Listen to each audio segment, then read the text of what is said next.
À toi l'ami, j'espère que tu te portes très bien. Les marchés sont très calmes ces derniers jours, alors nous allons faire une petite vidéo dans laquelle nous allons apprendre une stratégie vraiment qui a changé beaucoup de choses et qui peut changer certainement votre façon d'analyser le marché. Alors, dans cette stratégie, la première chose à maîtriser, c'est d'abord les bougies. Vous connaissez les bougies de momentum, les bougies d'indécision. Vous savez très bien que les bougies d'indécision, ce sont des bougies pendant lesquelles le marché peut faire un retournement. Si nous étions dans une tendance, le marché peut se retourner. Si nous sommes en baisse, ok, supposons que nous sommes en baisse et que vous voyez ces bougies, c'est sûr que le marché peut se retourner. Quand on voit ça également, ça peut être aussi un signe de pause. Le marché va faire une petite pause avant de casser, continuer et ainsi de suite. Alors que les bougies de force, c'est une bougie, c'est-à-dire les bougies de momentum, ce sont des bougies qui indiquent la force, ok, de la tendance. Et donc ici, cette tendance est formée de plusieurs bougies de momentum. Et donc, quand vous allez les observer, c'est très simple. Il faut simplement pouvoir détecter ces bougies-là qui ont un gros corps. Vous voyez, le corps est 2 fois plus grand que la mèche, ou bien en tout cas, le corps est plus gros que la mèche, pas forcément 2 fois. Et ici, on remarque clairement que les mèches sont plus grandes que le corps. Donc, c'est comme ça qu'on détecte les bougies d'indécision et celles de momentum, ou les bougies de force et les pin bars, en tout cas, pin bars et ainsi de suite. Et donc, qu'est-ce que nous allons faire dans cette vidéo ou bien dans cette stratégie? Il s'agit de détecter clairement une tendance avec les bougies de momentum, ok? Et vous savez très bien qu'une tendance est composée de 2 phases. Nous avons la phase d'impulsion pour la tendance haussière, impulsion, et la phase corrective, impulsion, correction, impulsion, correction. Et donc ici, nous savons également que lorsque nous sommes dans une correction, ça peut former un channel, ok, un drapeau. Lorsque nous avons un drapeau, il faut juste attendre que les coups cassent avec une bougie de force pour que nous puissions suivre la direction de notre marché.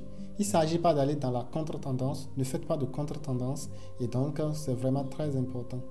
Quels sont les time frames qu'il faut utiliser? Vous pouvez utiliser tous les time frames, peu importe le time frame que vous voulez, ça marche énormément. Est-ce que cela serait suffisant? Non, parce que en fait, lorsque nous sommes ici comme ça, nous allons souvent tracer une droite de tendance. Mais il arrive des moments où les droites de tendance, les coups ne respectent pas forcément les droites de tendance. Il arrive des moments où ça casse la droite de tendance et ça revient. Est-ce que la cassure de droite de tendance n'est pas une fausse cassure? Oui. Donc, nous allons voir quel est le moyen que nous pouvons utiliser pour détecter ces fausses cassures. Aussi, nous avons des phases où le marché fait de la consolidation. Je ne vais pas vous montrer comment on trade les consolidations parce que là, vous n'en avez pas réellement besoin. Ce que nous voulons, ce sont des tendances claires et nettes. Okay? Il faut détecter une tendance claire et nette. Et donc, qu'est-ce que nous allons faire? Nous allons simplement utiliser une moyenne mobile. La moyenne mobile que je vais vous enseigner ici, c'est la moyenne mobile 50. Okay? Vous utilisez la moyenne mobile à 50. Lorsque j'applique la moyenne mobile 50 ici, j'ai quelque chose du genre. Et donc là, quand les cours reviennent tester ma moyenne mobile, je peux prendre une entrée. Ça revient tester, je vais prendre une entrée. Exactement là, vous avez ça. Et ainsi de suite. Tant que les cours ne testent pas ma moyenne mobile, je ne prends rien. Donc ici, le principe est très simple. Vous attendez que les cours reviennent tester la moyenne mobile et sortir du drapeau. Et comme ça, vous cherchez votre trade. Donc, nous allons passer en pratique parce que ici, c'est un peu théorique. Nous allons passer à la pratique et voir comment est-ce que cela fonctionne. Voilà. Voilà ici, je suis sur le 1 heure. Et il s'agit de l'indice japonaise. Ok? Il s'agit de l'indice japonaise. Je suis sur le 1 heure. Nous allons commencer par exemple là. Regardez ici par exemple. Nous avons les cours. Si je trace ici ma droite de tendance comme ça,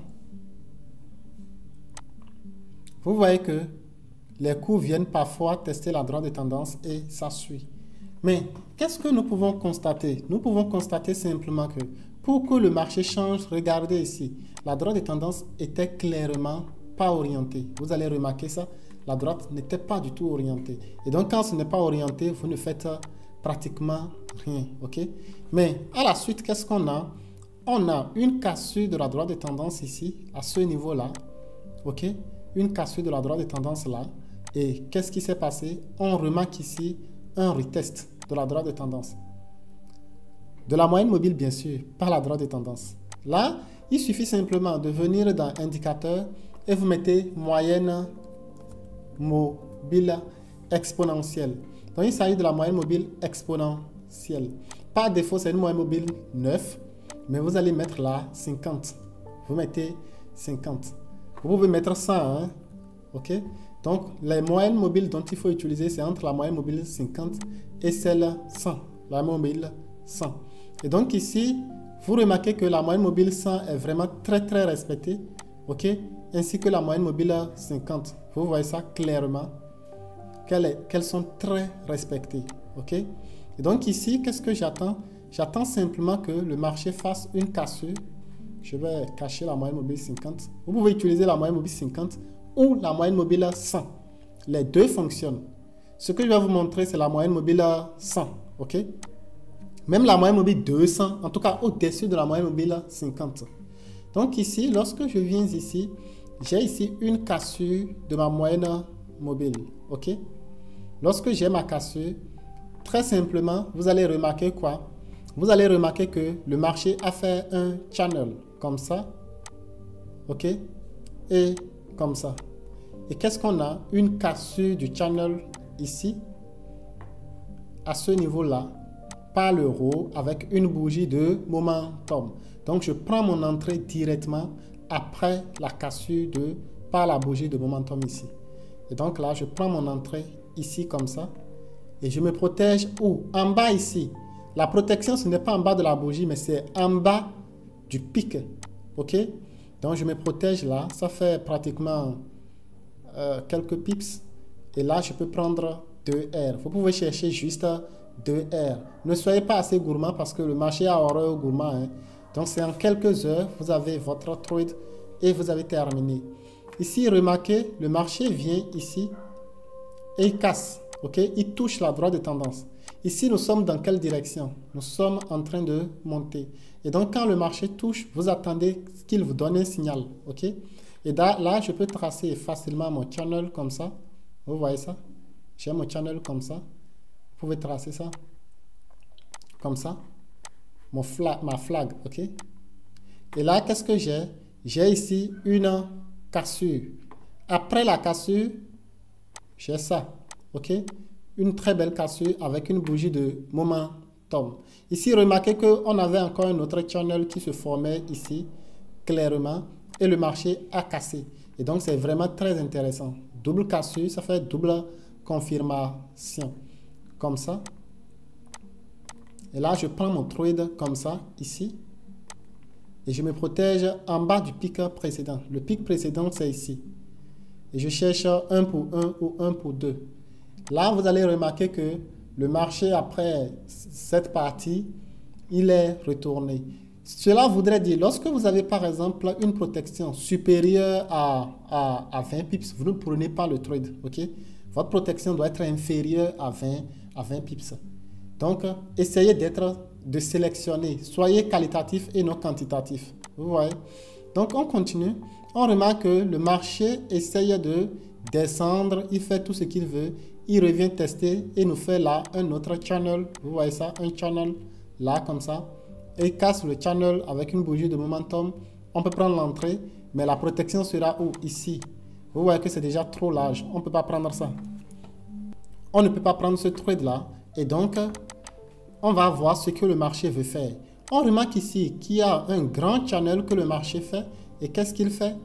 Il vient casser vers le bas, revenir là et tester notre droite de tendance. Et donc là, lorsque nous avons cette droite de tendance, remarquez ça aussi, channel, ok?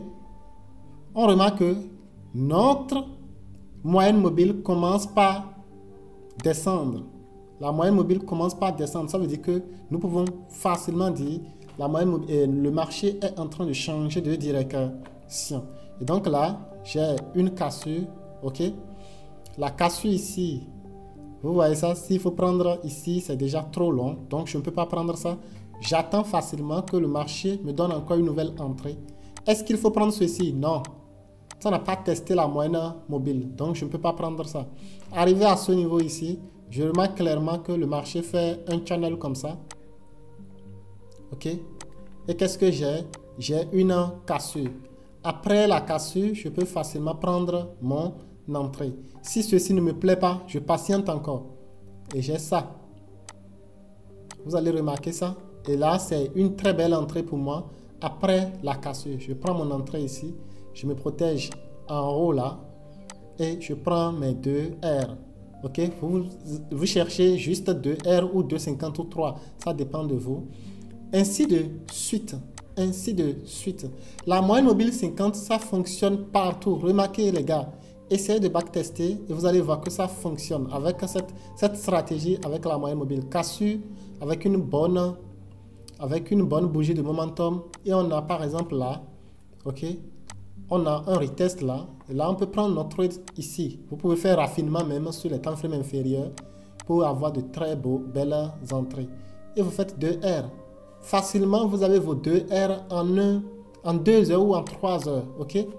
2 heures ou 3 heures. Ici, par exemple, vous n'avez rien. Vous n'avez rien là parce que il aurait suffi simplement certainement de suivre, de gérer votre trade et de suivre le marché. OK? Il faut savoir gérer son trade et suivre le marché. En moins de quelques jours, vous êtes déjà à plus de 8 R. C'est énorme. Je pense bien, ça fait 3 jours. Vous êtes déjà à plus de 8 R ou bien 10 R. C'est énorme. Ici, remarquez ça. Le marché fait ici, comme ça. OK? Vous voyez ça? Et là, nous avons une cassure. La cassure, le marché a recommencé ici.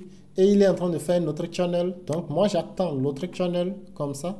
Et on va prendre le trade. Si nous avons une bougie de momentum qui fait comme ça là. Et qui casse comme ça. Moi, je prends le trade à la baisse. OK? Je prends le trade et je me protège au niveau du pic précédent. Et je prends mon TP plus bas, 2R, 3R. Et puis ça va. Voilà un peu les amis ce que je tenais à vous dire. Qu'est-ce qu'il faut noter après cette petite stratégie?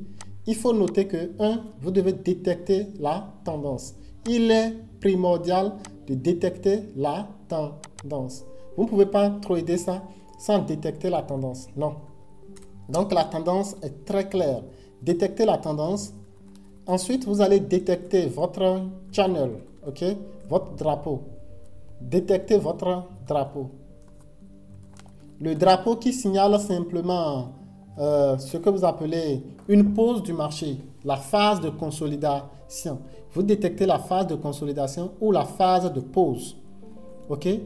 Ou la phase de retracement. Excusez-moi, la phase... Vous détectez la phase de retracement, ok? Et ensuite,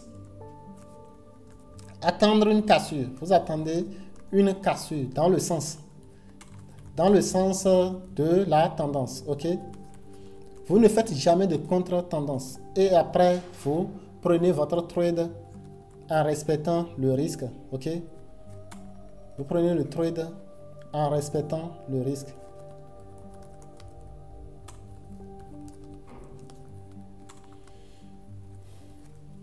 Et donc voilà les amis, voilà la fin de cette vidéo. J'espère que vous avez vraiment aimé et que cette stratégie, vous allez l'appliquer. N'hésitez pas de laisser un like, laisser un commentaire, dites-moi ce que vous en pensez. Est-ce que ça vous a plu? Et on se dit aux vidéos prochaines. Ciao, ciao!